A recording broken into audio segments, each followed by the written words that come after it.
why are 22 and 23-year-old men not ready for relationships? Please tell me. Is there something I'm like missing? Like an email I didn't see? You know, like what's happening? Men, please stop trying to date extroverted type women if you have no intention of maintaining going out on dates and going out and being social with her. This is something I require as the type of woman I am, is to go on dates, to be social, to be able to get dressed up for you, to be able to socialize with you in other settings other than the fucking apartment. I've really had men only take me on one date and then expect to just be able to fucking have me over and just like chill out for the rest of the fucking time we're hanging out. I'm like, no, this is a maintenance type thing. This is a maintenance you have to uphold dating me. I'm fine with staying inside and just chilling every now and then, or like most of the time, but it's like at least once a month I need like some sort of planned out social event date where I can get dressed up for you. Honestly, probably more than once a month. Who am I even fucking kidding? I've run into this problem a few times because I oftentimes do date men that are on the quieter side because I am kind of a big personality and like I don't like people to be like competing with me in that sense, which I've also run into that problem dating extroverted type men. But it's like, you knew what I was. You knew that I always went out to dinner. You knew I always was doing shit with my friends. So it's like, you can't expect to date me if you're not able to provide me that kind of life. I'm doing that shit already. I don't want to fucking just be inside all the time. Sorry, that's not me. Never had to fucking ask me on the first date if you had no intention of ever taking me on another fucking date again. The reason why Gen Z or younger men aren't dating as much today is because all of this nonsense comes with it. This isn't conducive for you when you're trying to build your life. Shout out to my boy Chris. We were recently on a one-on-one call. In the second clip, the chick is saying, you know, men aren't willing to do this and blah, blah, or they're willing to do this one time and take you on a date and then they just want you to chill. Basically, as they're saving money and building their life up. Recently, Chris got cheated on. Young dude, truck driver, making great money. Conventionally attractive dude. Nothing wrong there. She couldn't wait.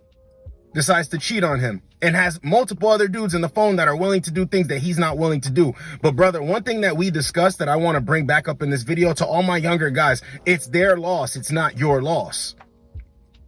That woman in that clip contradicted herself left and right. I only need it once a month, but no, I needed it multiple times a month. You already knew what type of chick I was, and I like to go out and listen. Nobody's saying that's wrong. Women can like excitement and all of that stuff, but younger men that want to build their future don't have time to be losers. See, back in the day, it was cool to be a loser. Men didn't even care about it because as long as they had the attention of women, they didn't mind being a loser. Nowadays, that's cut. Nowadays, that's cut. Being a loser is not acceptable now. So what's more important, having a girlfriend, dating multiple women, or securing your future? Securing your future is actually the most important part. That woman that's complaining in the clip number 2, the reason why she's complaining is because she can't get this access. If she was getting this access, the video would have never been made. But I thought they were the one with all the options. No, it turns out men are in control. They actually are. Let's get into the next one. Dating in your 30s becomes literally just like looking for a breeding partner. Like, it's like you're going to a sperm donor bank and like lining up the genetics and just like choosing who you want to be your future children's dad. Like, you've already been through all the cute stages in your 20s, like saying I love you and going on your like first dates and trips together. Like, I don't want to meet your parents. Like, I do, but like, it's not cute anymore. Like, and then like waiting for the milestones and like falling and like seeing what happens. Like, no, are our kids gonna turn out cute? Are they gonna be smart, athletic? Like, are we gonna like make a good couple and like last forever? And like, then I'll get to know you and like, hopefully, you know, we get along great and like it lasts forever. But first things first, like, again, it's just not cute anymore. Like, but you never settle. You never settle. It's not like before where you go in blindly. This is a funny clip because when men turn 30, a lot of men understand the dating game. Women do too, as they continue to lie to themselves and play stupid, but they actually understand this. This clip exposes their nature. And when I tell you to think like this, I mean it, because this is how they think. They're on a ticking time clock. They've already done the lovey-dovey stuff, all the fun stuff. So it's not as special when it comes to you, right? They need you to be this certain type of guy and act this certain type of way and be ready for these certain type of things. We need to rush this along. Men aren't going for it. And it shows you who's actually in control. See, what I'm doing with these clips and what I try to do with men is get you to understand just how much power that you have. But a lot of men slack, they throw it away. They're not in the best shape that they can be in. Financially, they're not in the best state that they can be in. Mentally, they're not in the best state they can be in, but yet still yearn for a woman's attention, choosing signals, attention from women galore. It's not about that. It's about elevating and becoming the man. They're nothing special. If they're still out here acting like that chick in clip number 2, and then they get to the age of this chick right here, ain't nothing happening. Ain't nothing going down. You see just how much control you really have over this dating market, over the dating game, when you rise to the occasion. They don't have time to waste. They'll tell themselves things and they'll tell you that they don't have time to waste, but at the same time, you heard her, never settle. Never settle. But you're the one that's on a time clock. You're the one that needs all of this stuff to happen. Men don't. Men can wait it out or not date at all. So who's the real winner? Who's the real loser? Who's really desperate? Who's really not? Let's get into the next one. A hill that I will die on is that men don't want a good woman. They want a woman that makes them feel good. And you're going to say, what are you talking about? Men don't actually want a good woman on paper. They don't want you to make good money. They don't want you to be educated. They don't want you to have great credit. They don't want you to have a good body. They don't want you to cook. They don't want you to clean. They don't want any of that. They don't want a quote unquote good woman, because then it forces them to rise to the occasion because you already have all of those things. So now he feels pressure. Now he feels unworthy. Now he feels insecure. And he also knows that a good woman is going to leave him. And so every day he sits there and he has a fear that another man is going to come and steal you from him. So then he goes and he acts weird to you and he cheats on you. When I say that men want a woman that makes them feel good, they want a woman who they feel superior over. They want a woman who they make more money than. They want a woman who they feel like they're doing better than. They want a woman that they're like, well, who's going to want this bitch? Who's going to want this fat, ugly bitch with stretch marks with kids? No one's going to want you. Everything this woman just said was complete nonsense, and it was projection. She was projecting because she got played by somebody. Men do want good women. Why wouldn't a man want a good woman? But see, let me break this down for you. Men want women that make money. She'll open her wallet and build with him. Men like women that are educated because she can put him onto things that he has no clue about that can benefit his life. She has great credit. She's a win because he has good credit. He's in the gym. He'll love it that she's in the gym. Something they can do together, right? She takes care of herself. He takes care of himself. If she cooks and cleans, she's an asset to making a house a happy home. She's an asset. She's not a liability. But see, this tells you that she's dated losers. She's dated losers that just used her up. And here's another part of it. It's going to come with a certain attitude.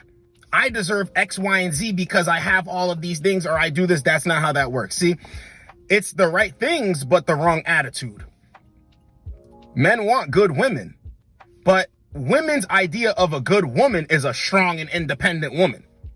So I cook, I clean, I'm educated, I'm this, I'm that. I need a guy to be this and be that. No, that's not how that works. You don't control anything. Once again, do you hear the tone of their voice? How they're upset, agitated, irritated, always projecting their experiences. They haven't met any good men. They've met losers. This is why men need to understand this too. Women's entitlement, the way they think, their attitude, how they come off as they're not really that agreeable, they're stuck in their ways. This is just the total of the losers that they've dealt with and time going on and on and on. Because when a woman finds a good man finds a good woman, everything just goes smoothly. It's like pouring a glass of water. They build with each other. They add to each other's lives. But women that choose not the best men, they choose their type or loser type of dudes, right? You have to ask yourself, why are you so frustrated if this is your type? And if your type isn't working for you, you can't be choosing good men then. Because a good man, a part of being a solid dude is you understand and know what to look for. Good women are not on the market like that. They do all of this upgrading themselves and then they still can't find a good man. Makes absolutely no sense. She's just frustrated with herself. But this also shows you again how much control men actually have. Because check this. How are losers able to extract from her? How are losers able to pull the wool over her eyes? How are losers able to just take and come and go as they please and walk out of her life without adding to her life? How?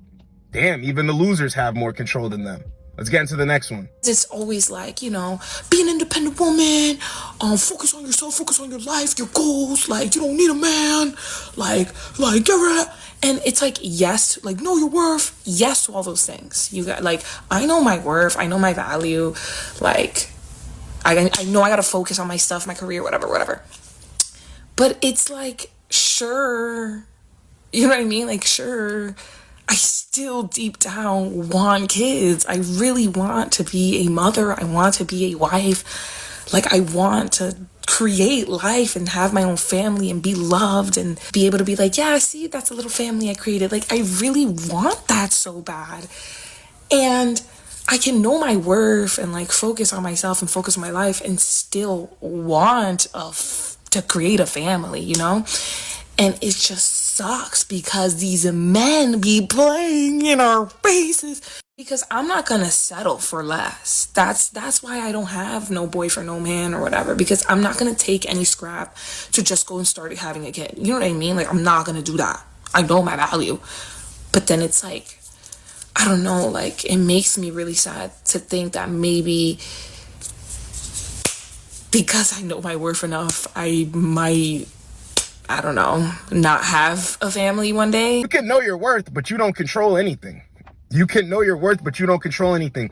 The problem is women don't offer anything that makes a man's life better. And it's funny because going back to the other clip, if you're all these things, it would make a man's life better. You would be easily taken off the market. A guy would actually see your value, but women don't bring anything to a man's life. They get all these accolades and these accomplishments that they think are going to, you know, put them in a better position. Yeah, it might put you in a better position or a lot of debt, but let's go back to the good position. You get put into a good position, but what are you going to do with that, with the man? You're not going to add anything. You're going to demand more.